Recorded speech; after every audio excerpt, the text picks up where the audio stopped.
The president is expected back in the country on Saturday. Now, the Supreme Court has joined Rivers State in President Muhammadu Buhari's suit against Section 84, subsection 12 of the Electoral Act, as a hearing in the suit has been fixed for May the 26th. Justice Mohammed Atijo adjourned the matter following the concession by Buhari's lawyer Lateef Fagbemi that the Speaker, Rivers State House of Assembly, and Attorney General, Rivers State be joined as parties. President Buhari and the Attorney General of the Federation, Abubakar Malami, had filed a suit at the Supreme Court seeking an interpretation of Section 84, subsection 12 of the Electoral Amendment Act 2022. The minority caucus in the House of Representatives has asked President Muhammadu Buhari to sign the one-item amendments to the Electoral Act 2022.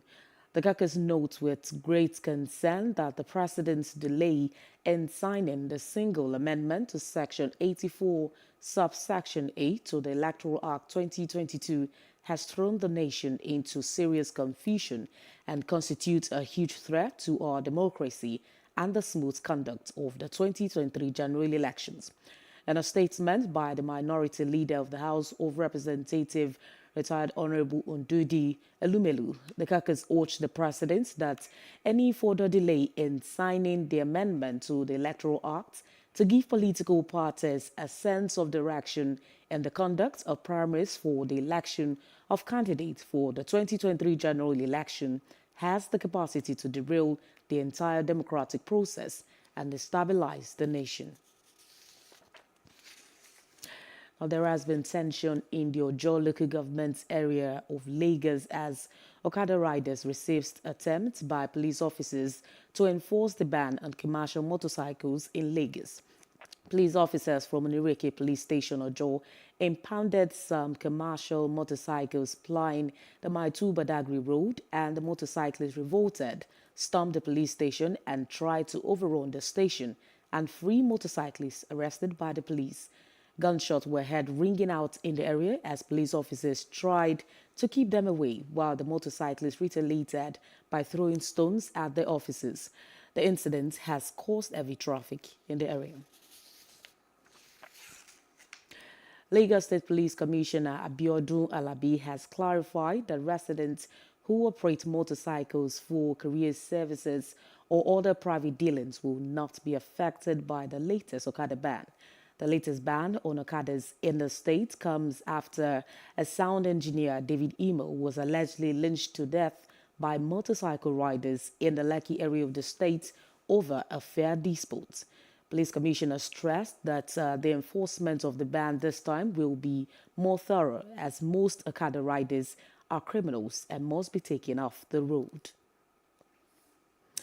The Minister of the Federal Capital Territory, Mohammed Bello, has ordered the closure of the Day-Day International Market indefinitely following a clash between commercial motorcyclists popularly known as Okada riders, which claimed at least 4 lives. The minister, who gave the order after inspecting the scene of the incident alongside the FCT Commissioner of Police Sunday Babaji and other security agencies, said trouble started in the market when a female trader fell off a commercial motorcycle and was crushed to death by an articulated vehicle. While dismissing initial report of a communal clash, he directed the community and market leaders to fish out the hoodlums responsible for the crisis. Students in Ekiti State blocked the popular Faji roundabout in protest against the ongoing strike by the Academic Staff Union of Universities. The joint protest was carried out by students of Ekiti State University Ado-Ekiti and Federal University Oye-Ekiti. They displayed placards with inscriptions such as "End ASU Strike Now." "We say no to educational stagnancy." "We are tired of deadlock meetings," and "Education should not be this difficult," among others. The president of the National Association of Nigerian Students, Sunday Asefo, said the students have lost patience waiting for the federal government and ASU to resolve the impasse. Mind you, there is a statement by us, and we are not joking with that statement, that if this matter is not being resolved, they should forget about the political activities, the primary coming up in Abuja anytime soon. We are test running, we are showing them that we are not sleeping. We are telling them we are not sleeping. We are telling them we are tired of staying at home. But if they don't listen between now and next week, yes, we will all resume back to our main campus. At the end of every strike, the lecturer will get paid. At the end of every strike, the government official will get paid. Then who pay for the Nigerian student? Who pay for the time being wasted by Nigerian students? Nobody. So these people are not, they don't consider us as part of them. And I'm saying it vertically that these are the people who are direct beneficiary of the free education in this country. As ways to checkmate the activities of irregular migration in Nigeria, International Organization for Migration, IOM, says it has reintegrated 89,000 returnees back to the society. The IMO awareness-raising officer, Cyprian, said this during a 3-day training program in conjunction with the Global Migration Media Academy for journalists across the 36 states of the Federation. Not enough information or knowledge has been shared formally about the phenomenon of migration. And so people pick what they know or think about the phenomenon and talk about. Some correct, some not correct. So you now have the importance of this training that focuses on giving out, if you like, the full story about migration and how we tell and how we should. Some of the facilitators noted that migrants contribute positively to social economic development of the countries they find themselves in. Calls to let, or rather train journalists in terms of understanding migration.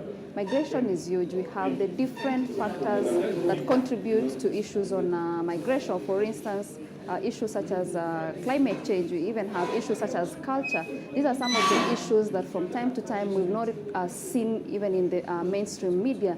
That's why it's really crucial for any journalist who will want to be an expertise, or any journalist who want to venture more into reporting migration issues, to also have a background on these different nexus of some of the things that actually influence. Nigerians speak on the need for regular medical checkups as untreated cases of hypertension double. That's on Straight Views.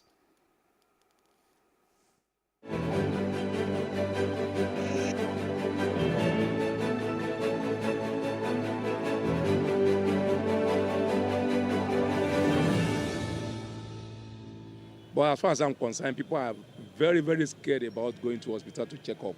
Simply because the day they go to hospital to check for them, to ask about their checkup, about their health-wise, whatever, when they tell them you are carrying social disease in your body, it will be like, what's all this? So their days of death will start counting from that day. So that's why you see many people, they'll be running for it. And if you look at it, average of Nigerians are dying every day simply because of ignorance, of not going to do their medical checkup. Some believe go to the general hospital, involve a hectic tax. That you want to go to the general hospital, it's a thing that probably would take a whole day to do. Then why other than want to go to private hospital, consider the financial issues. That is not easy go by. The truth is bitter. You still have to check your health because, like I said, health is wealth. It's very important to do the checkup before it's too late. Once it's too late, there's no going back. Yeah, it's quite expensive. We all know medical aspects in Nigeria is expensive. So we're still waiting if the government can still try and make something affordable for everybody. They will say, go and do this test, 50,000. Go and do that test, 100,000. Even people that don't have money, that carry ordinary fee for there, and I tell them to go and do tests of 150,000, 30,000. Where would they get the money? Immediately they add the price of the money, their BP will arise, and they will later die. If it's possible to have an insurance, go for an insurance that will be able to cover up for your bills when it comes to medical issues. Nigerian mentality in going for medical checkup is very poor. Some will tell you that, I'm not sick. Why should I go to the hospital for checkup, but it is very, very important. Cost of medical checkup in Nigeria is very high, but sometimes in government hospitals, but even when you go to government hospitals, you even be stressed up, the queue and all that, so you still have to go back to private hospitals. But at the same time, no matter how expensive it might be, our health is very, very important.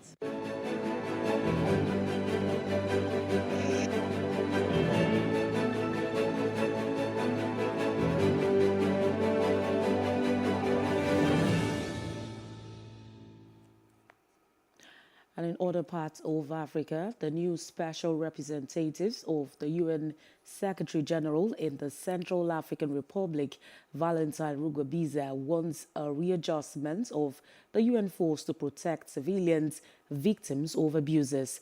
The Central African Republic, the second least developed country in the world, according to the UN, has been battling a civil war since 2013. J'ai tenu à demander un réajustement du concept. I wanted to ask for a readjustment of the concept of our force, of the MINUSCA force. In very simple words, the essence of this readjustment is to adopt a proactive and preventive posture of exactions on civilian populations on the basis of reliable information. Sur les populations civiles sur la base d'informations fiables. Outside Africa, Turkey has told allies that it will reject Sweden and Finland's membership to NATO. In a video, Turkish President Tayyip Erdogan drew comparisons to neighbors Greece rejoining NATO in 1980. He claims Greece harbors what he deems terrorists and fears the same will happen if Sweden and Finland were allowed membership. Erdogan accused Sweden and Finland of harboring and financing the groups and supplies them with weapons. Finland and Sweden formally applied to join US-led NATO, a decision spurred by Russia's invasion of Ukraine. Now, the Taliban has ordered that female Afghan TV presenters cover their faces while on air. The ruling comes 2 weeks after all women were ordered to wear a face veil in public or face punishment. Restrictions on women are being tightened and they are banned from traveling without male relatives, and secondary schools are shut for girls. The new decree is being widely criticized, with many calling it another step by the Taliban to promote extremism. And now moving on to sport, FIFA has been urged to set up a compensation fund of at least $440 million for migrant workers who have suffered human rights abuses during preparations for the Qatar World Cup. Amnesty International made the request in a letter to FIFA President Gianni Infantino. The sum suggested is equal to the 2022 World Cup prize money fund. It is estimated that up to 30,000 migrant laborers have been used on projects to build 7 stadiums for the finals in Qatar, as well as a new airport, new metro, and new roads. That's a news update. For more stories, please follow us on all our Facebook, Twitter, and Instagram. Visit our website at www.PlusTvAfrica.com and do subscribe to our YouTube channel at Plus TV Africa and Plus TV Africa Lifestyle. I'm Olamide Adiemi. Many thanks for watching.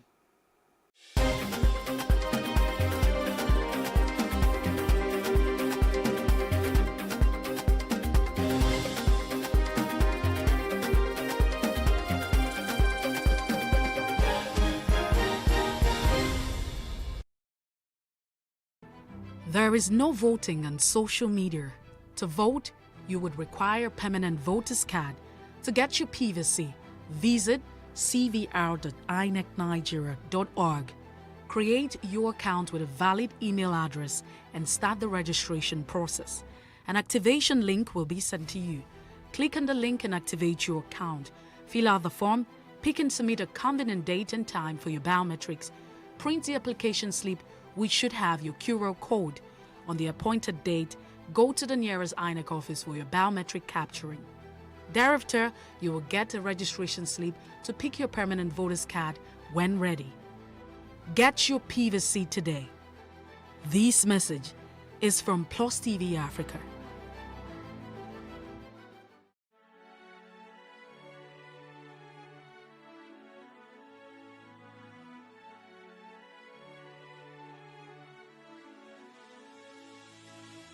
It is engagement we need to have. Those who suffer miscarriages are never taken into account. Members of the National Assembly are also influence peddlers. You are sitting on Nigerians' money. From the barbing, I pay my rent. On the barbing, I send my children to school. A consultative engagement. No any tangible notification before they ban us. It's one thing for people to be at your back and the heat of the moment, and another thing for them to still be with you when push comes to shove. I will do everything to take Lagos out of the national grid.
Nigeria's Niger Delta region, from where the black gold fuels Africa's largest economy, where the lines between wealth and poverty has never been thinner. Conflicts, poverty, insecurity, and environmental challenges daily confront the region.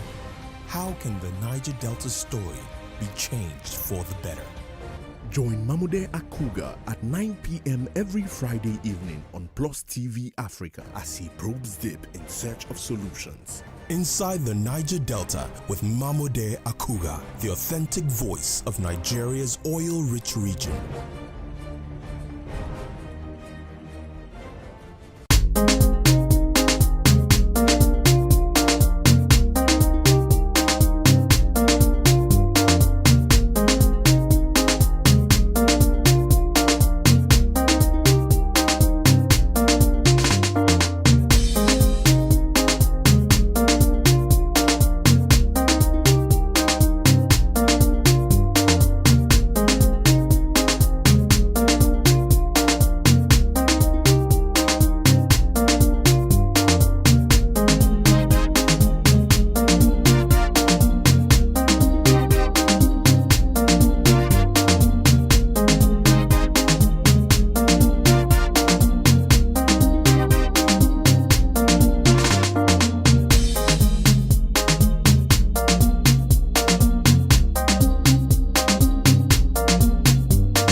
Hello there. My name is Oluseyi Akinwale Fashwi. Orúkọ rere ó sàn ju wúrà lọ, meaning a good name is worth more than gold. That was the creed imparted in us when growing up. This forms the background to my good old days story. My late grandfather, an Ondo man from Okegbogi compound in Ondo State, was a revered Reverend Father of the Anglican Communion that traversed the whole of Western region back then. His sojourn in line of work brought him to Abeokuta, where he met and married my grandmother of the Deke family at Ikuruake, Abeokuta. This is the basis of my dual lineage of an Ondo man and Egba man. My late father, Prophet Olujimi Timothy Fashui, resident in Ibadan, retired as a higher executive officer at the then Nigerian Cocoa Board, Cocoa House, while my late mother, a trader, Oluyemisi Fashui, hails from Abeokuta. I was born at Lafia Hospital in Ibadan. I am the first of only 2 children, the other being a girl, now married. I grew up with my maternal uncle, late Mr. Adekunle Ladende Esquire, who was then an agricultural officer and later a divisional officer at Ogbomoso during the Western region days. My uncle, an Egba man, was a strict disciplinarian. His wife, a midwife then, likewise trained us all on strict moral standards. I will share some of my learning experiences with them in the course of my story. I started my primary education at Bodija International School and completed it at St. Benedict's Private School, Ibara, Abeokuta, where my uncle was transferred to Ogun State after creation of states in the 70s. Then to St. Leo's High School for Secondary, Ogun State Polytechnic for A-levels, and University of Ilorin, where I obtained B.A. Hans degree in Performing Arts. Growing up was memorable and indeed indelible. From early days at Old Bodija, Ibadan, where streets were paved, neat clean gutters and drainage systems, security guaranteed, even with low fence and no barbed wires. It was then considered uncultured to speak across fence to your neighbors. Notable places then were Palm Chemist, Keba Chemist, KS Motel, Cocoa House, Agodi Gardens and Zoo, Premier Hotels, Rotunda, and a host of others. In those days of strong values, our normal day usually will begin with bell ringing by Daddy, my uncle, for prayers. Songs from hymnal books, psalms from Bible were sung and recited off heart. Till date, I can still read Psalm 23, 121, 122, 103, 91, and some others from memory. Then, everyone had a car to do before school. Everyone was trained to write with Ami, the foundational phonemic notations of Yoruba language, which is Doremi, and speak in Yoruba language. Proverbs, idioms, witty sayings, storytellings. Alo, alo. Oruku tindi tindi tindi, oruku tindi tindi tindi, oruku bimo, gbogbo ọmọ ẹ̀ ló yàjẹ́ o, kí ni o? Pardon me as I won't be able to translate this in English language, but it suffices to say each story then ended with a lesson in moral and conduct. It is strange, therefore, to know that majority of families nowadays train their children strictly on English language and eroding our cultures and traditions, all in the name of westernization. This is a tickling time bomb. Values inculcated in us were good character, good name, discipline, integrity, truthfulness, cleanliness, hard work, dedication, loyalty, God-fearing, sound education, and responsibility. I remember a day I was running late and dressed up for school without doing my morning course. As I prostrated fully, saying, Udabosa, meaning bye-bye, sir, Daddy asked, have you done your course in Yoruba? I couldn't answer in the affirmative. He then asked that I should go and remove my uniform and perform my duties, and that when I get punished for lateness in school, next time I'll learn to wake up earlier and do my course. This taught me how to be responsible and time conscious. I remember another incident of my goose. My uncle requested for a glass of water. 50-50 calls it. Half hot water and half cold water, making it warm water. As I dashed from his front, I accidentally kicked or brushed his leg while leaving. He called me back and instructed me in Yoruba, Lo mu adawa kowa ge itakun to fese ko lenkan, meaning go and bring a cutlass, machete, and cut the tree roots you kicked then. I turned to leave, only to realize my goof of not apologizing when I kicked his foot in error. I quickly prostrated and said, sorry, sir. That was courtesy lesson 101. I never forgot the incidents and lessons, using an idiom for corrections. Wow. I remember the good old telephone always under lock and key.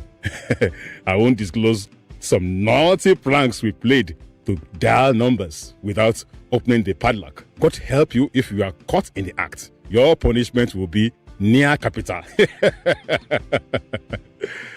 I recall my uncle had tools of various artisans. We repaired minor things ourselves. Hammer, nail, saw, crowbar, shovels, plumb, ladder, plumbing machine, a toolbox for screwdrivers and paint brushes. We actually painted part of the house once. He was a hands-on man, a life skill I possess till date. Memories. What of dress code? Everyone must tuck in their shirts going out, neat and ironed. No collar flying. Hair must be cropped neat at Maridoti Babas, Makola. But what do we have today? Nudity has replaced decency. Now we glorify Yahooism as a profession. Drugs and drunkenness proliferate and rule our world. Mentorship gone to the winds and lawlessness now order of the day. How did we get here? Growing up, our orientation of sound moral values was right, and it has helped me later in life to mix freely with people of diverse cultures and traditions. It is the same values that has helped me in my passion, drive, and calling into integrated development communication initiatives, where we use arts as a tool for advocacy and education for attitudinal change of various publics. This is a clarion call, a call for us to revisit those old-time tested values of integrity, discipline, patriotism, hard work, dedication, humility, good character, and high moral standards. It is time for us to call the emerging generation to borrow a leaf from our past when there was dignity in labor, honesty, perseverance, and belief in God, who is the author and finisher of our faith. Let's shun tribal sentiments and embrace religious tolerance. Hunger does not discriminate. You are uniquely made. Nigeria can and will be great again if we all do the needful and stop the blame game. Let us ask ourselves one question. Am I truthful and honest in my dealings as a parent, government, or a businessman? What legacy are we leaving behind for our children? They deserve a future that is greater than our past. We owe them a duty to lead them right. Nigeria needs an urgent national moral rebirth to galvanize credible leadership and responsible followership. Therefore, I join Sir Shimori Badejo on this noble initiative to say there is hope for Nigeria still. Our good old days can be a foundation for a better tomorrow. Let's do our bit to make our country great again. Long live Nigeria. Thank you.